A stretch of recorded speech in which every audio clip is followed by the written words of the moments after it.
de vuelta, estos negocios televisión y este programa se llama Ponte en Acción y la sección Momentum de la economía y los mercados. Hoy nos acompañan dos clásicos también de los lunes. Miguel Ángel Temprano, gestor independiente. Hola Miguel Ángel, ¿qué tal? ¿Cómo estás? Muy buenas tardes.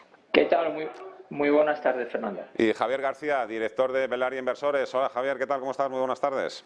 Muy buenas tardes, ¿qué tal? Bueno, Javier, Miguel Ángel, empezamos contigo. Javier, ¿va a ser una semana tan decisiva como todo el mundo prevé?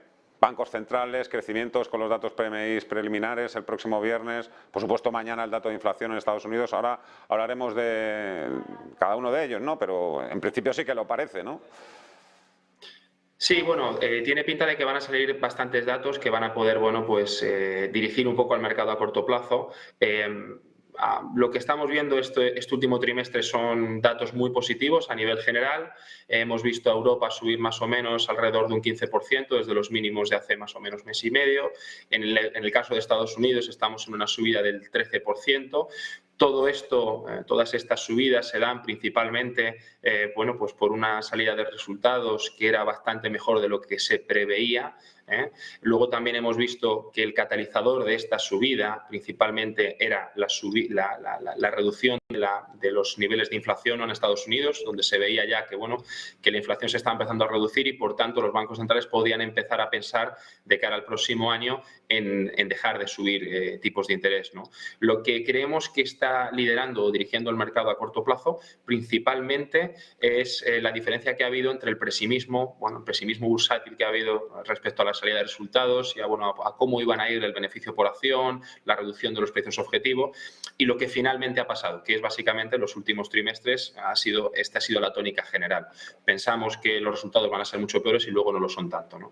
Entonces, bueno, hay de hecho un análisis muy interesante que lo que hace es básicamente unir el beneficio por acción y la reducción de precios objetivos de todas las empresas americanas y se ve perfectamente como este año 2022 la mayoría de los analistas de las principales casas han reducido el precio objetivo de la gran mayoría de las empresas en niveles importantes. Esto pasó en 2011, en 2015, en 2020 y está volviendo a pasar en 2022. En todos estos años, con tal pesimismo bursátil, lo que vimos fue el inicio de un rebote y luego el seguimiento de una tendencia, ¿no? Entonces, a corto plazo, por el momento, los datos son positivos. Vamos a ver qué pasa con los PMIs, con los bancos centrales, pero en principio, a corto plazo, la tónica es positiva, incentivada principalmente por los resultados empresariales. Pero efectivamente, esta semana va a ser importante, va a ser interesante.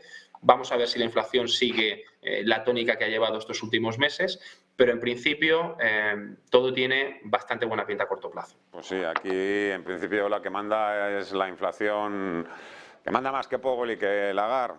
En principio, Miguel Ángel. Sí, pero yo, fíjate, creo que efectivamente estamos viendo, hoy lo hemos visto en Inglaterra, voy a subir un poco esto para bajarlo, hemos visto hoy que en Inglaterra los datos eran mejores de lo esperado y tengo la sensación de que nos vamos a encontrar esta semana con datos razonablemente buenos. El dato de crecimiento de Inglaterra para mí ha sido un sorpresón, porque la economía inglesa está por los suelos. Y tengo la sensación de que nos vamos a encontrar. Lo que ocurre con los bancos centrales creo que es totalmente previsible, que van a empezar una política. Bueno, el Banco Central Europeo empezó más tarde y quizás tenga que continuar, aunque el euro se está fortaleciendo bastante rápido. Estábamos a 1,05 hace un ratito, cosa que es una magnífica noticia para los europeos, dado que pagamos la factura del petróleo y que va a venir muy bien para nuestra inflación. Entonces, bueno, parece que las cosas no van a ser tan malas como esperábamos. Ahora, para las bolsas, yo no preveo que, vamos a ver, lo has dicho tú en la introducción, el que esté fuera que lo mire con risa y el que esté dentro que apriete los dientes, porque yo no creo que sea el momento de lanzarse a la piscina si estás fuera de ella. Y si estás dentro, pues a lo mejor lo que intentas es no ahogarte. Pero quedan tiempos todavía muy revueltos. Es decir, es que nos hemos acostumbrado ya, o nos parece ya, que una inflación del 7% es sostenible y mantenible en el tiempo, y nada de eso. O empieza ya a pasarse el miedo a una aterriza como puedas y empieza ya a extenderse la idea de que será un aterrizaje suave, Miguel Ángel. Bueno, suave. Vamos a ver, lo primero que tenemos que hacer es reducir la inflación de una manera muy rápida. porque si esa inflación sigue, imagínate que acabamos el siguiente año con el 6%.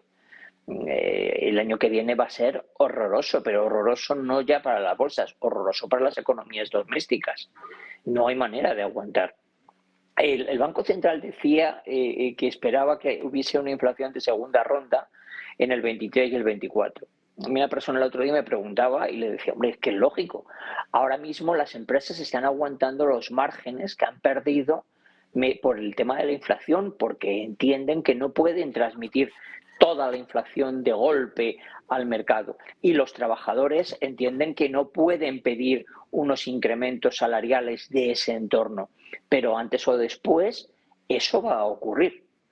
Claro, si durante el año que viene, en lugar de tener una inflación contenida en unos límites sostenidos, no ya del 2%, que eso es ideal, sino en del rango del 4% y de una manera rápida, seguimos teniendo una inflación del 6 o del 7% durante muchos meses, la pérdida de poder adquisitivo será sumatorio, pero además no algebraico, sino exponencial, porque subirá un 7 sobre el 7 que haya subido.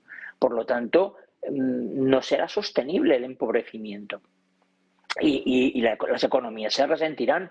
No puede. Entonces ya no habrá aterrizaje suave. Entonces será una bofetada de 3 pares de narices. Ahora, ¿va a ocurrir? Bueno, pues los precios del petróleo empiezan a ayudar. Vamos a ver si es verdad que los saudíes son capaces de aguantar la presión de los rusos y se conforman con tener 70 o 65 dólares el barril, el precio del Texas, o por contra se vuelven a reunir y dicen que hay que volvérselo a llevar a 90.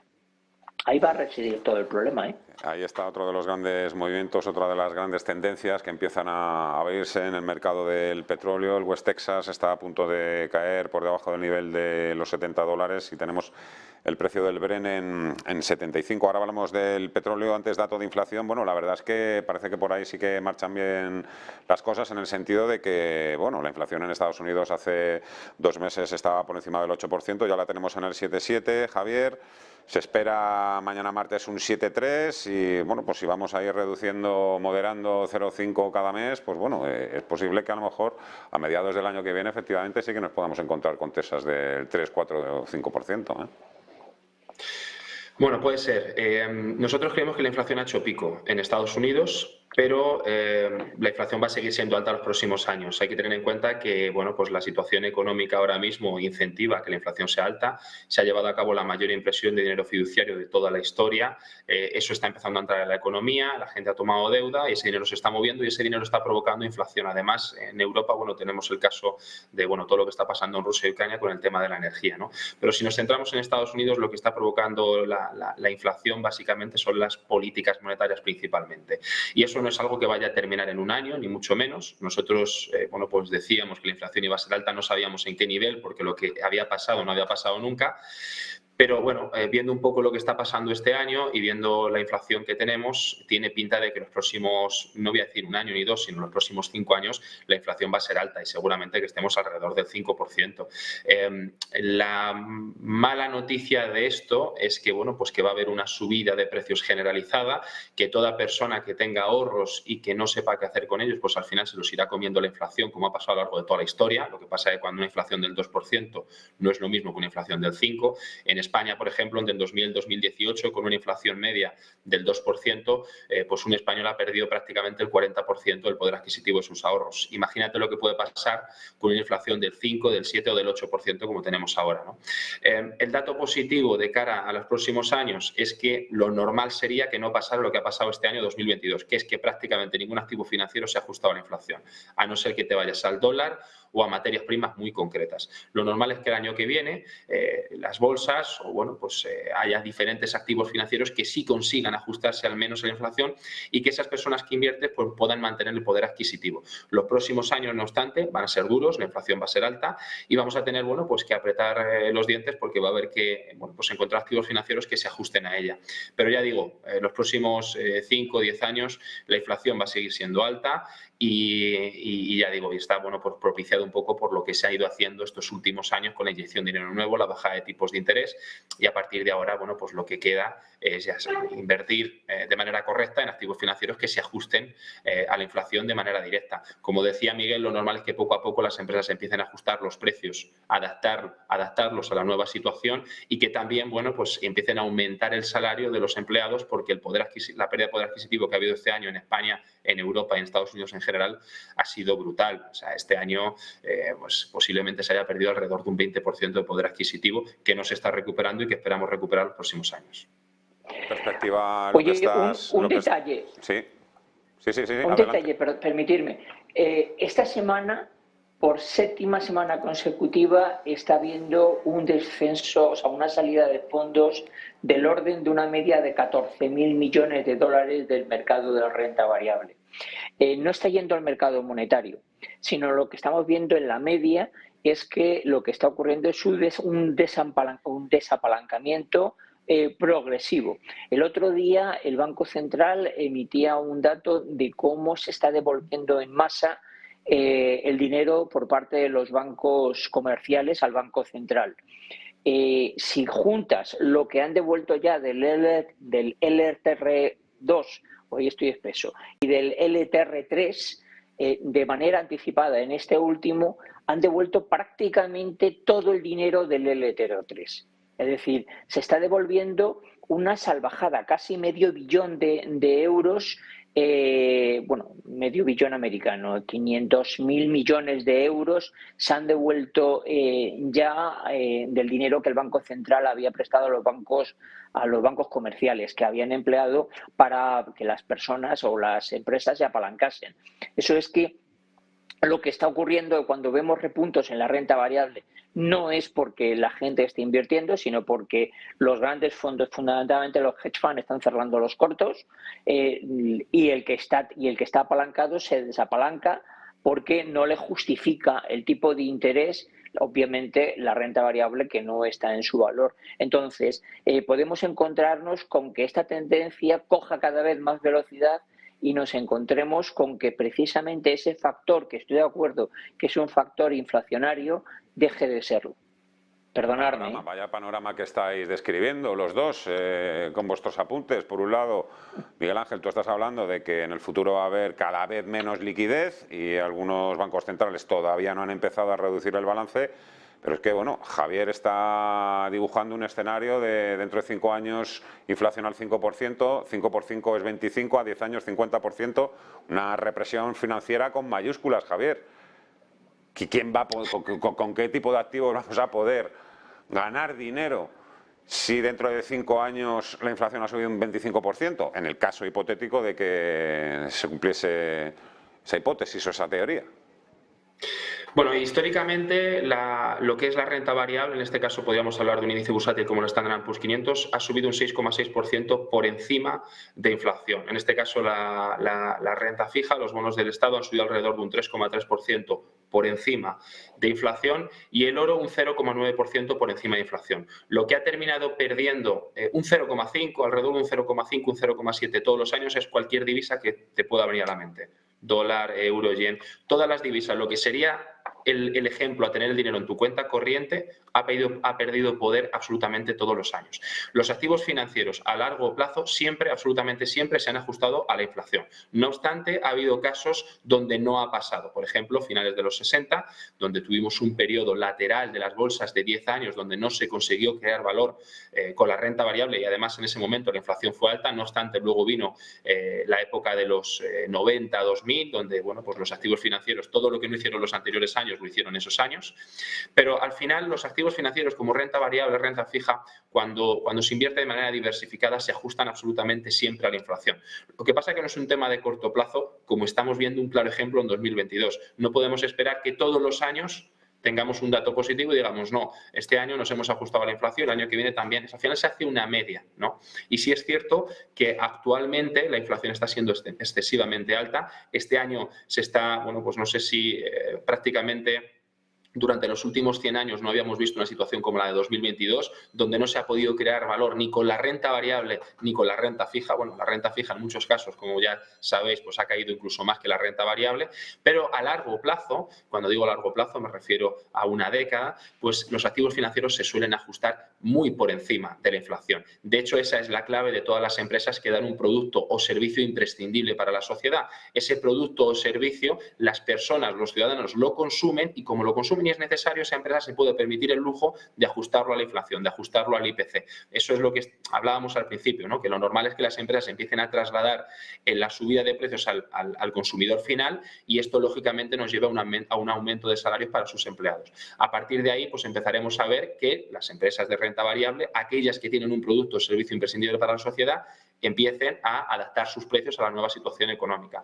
Lo normal sería que en los próximos años los activos financieros se ajustaran al dato de inflación, pero la inflación va a ser alta. Ten en cuenta que sin que pase nada, la inflación en España entre el 2000 y el 2018 ha estado en el 2,20 aproximadamente, sin que pase nada relevante. Lo que ha pasado ahora sí es muy relevante y bueno, ya vemos, este año hemos estado en el 10%, lo normal sería que los próximos 5 años la inflación siga siendo bastante alta. Yo creo que eso terminará pasando y me cuesta creer que la inflación se vaya a ir al 2 o 3% en los próximos 5 años. Yo disculparme, yo no estoy de acuerdo contigo esta vez y creo que, vamos a ver, el principal factor inflacionario por matemáticas puras, bueno, de hecho la fórmula tiene un premio Nobel, es la fórmula de la velocidad de circulación del dinero, es decir, la famosa velocity.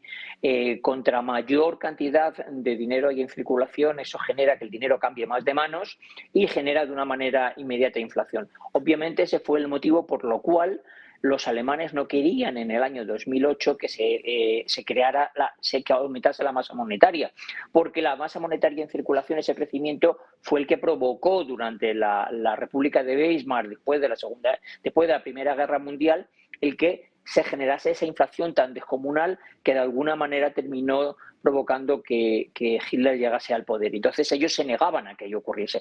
Lo ocurrido durante esta década es atípico en la historia de la economía, el que se ha creado una ingente cantidad de dinero que no ha creado inflación. Entonces, yo creo que esto es lo atípico, no lo típico, y que por lo tanto un decrecimiento de la masa monetaria en circulación lo más rápida posible será el factor que realmente ayude a que la inflación se contenga. Y yo muy lejos de ver como una noticia negativa, como tú la veías, Fernando, el que los bancos centrales reduzcan la liquidez en circulación, la veo como muy positiva, porque creo que ese es el factor que más ayuda y que además menos impacta en las economías de los particulares. A los particulares lo que les impacta muchísimo es cuando utilizas la otra herramienta monetaria, que es la subida de tipos de interés. Entonces, yo sí que confío en que la inflación se contenga. No sé si vamos a llegar al 2% en 2 años o 3, pero que de una manera contenida vamos a estar en el 3, en el 4. La verdad es que no tengo una bola de cristal, aunque sí la tengo en el despacho, la miro mucho y no vale más que como pisapapeles. Siempre lo digo, no es una broma, tengo una bola de cristal. Me la compré para mirarla, pero no vale para nada. Entonces, creo que eso es lo que la matemática nos ha dicho durante muchísimos años. Estaba pensando en la bola, ¿para qué la usaría yo? Pero no voy a decir para qué la usaría porque quedaría muy mal. Oye, me quedo con esa reflexión. ¿Crees tú que tragarán los saudíes, Miguel Ángel, con un petróleo por debajo de $70? Sí. Y creo que tragarán porque hay un movimiento geopolítico crítico, que es la entrada en Irán en escena. Parece una tontería, pero no es. Ayer leí una noticia de un corresponsal de prensa en la zona que decía que hoy en día de calibre medio, lo que se llama entre 50 y 200 milímetros de la artillería, Estados Unidos fabrica mensualmente 15.000 piezas y que los rusos están disparando entre 40 y 50.000 piezas diarias, con lo cual la reserva se les está acabando y tienen una línea de defensa elevadísima. Su único proveedor son ahora mismo Irán y Corea del Norte. Corea del Norte no es un armamento del que disponga en grandes cantidades, pero sí Irán. Eso daña mucho a los saudíes, que son los principales enemigos de los iraníes. Y ahora mismo los saudíes a quien quieren hacer daño es a los rusos, porque de esa manera hace daño de manera indirecta a los saudíes. Pensemos que hay muchísimo dinero en juego en este tipo de guerras de contención. No se está avanzando prácticamente más de 100 o 200 metros diarios, que eso no es absolutamente nada para el coste, no solamente en material, sino en vidas humanas. Creo que sí, que ahora mismo los saudíes van a aguantar con un petróleo más barato para dañar a los rusos. ¿Algo que añadir, Javier, sobre el complejo y siempre bastante mercado del crudo, del petróleo? Bueno, estoy totalmente de acuerdo con Miguel. Nosotros creemos que el precio del barril irá más o menos en este sentido a corto plazo y bueno, a partir de ahí pues iremos viendo un poco qué es lo que pasa con Rusia, con los saudíes, pero vamos, estamos bastante de acuerdo con lo que acaba de comentar Miguel. ¿Algún apunte sobre China? Miguel Ángel, tú que te lo conoces también todo ese tema bastante bien. Pues bueno, están reabriendo, abriendo, yo creo que en prueba-error, ¿no? Pero claro, al mismo tiempo, claro, se le están multiplicando los casos de COVID en las escuelas, en las oficinas, en los trabajos. Claro, dicen que los hospitales chinos no están ni mucho menos preparados para una gran crisis sanitaria. Es que, ¿sabéis que lo he dicho por activa y por pasiva? Es que no era capaz de entender la política de COVID-0.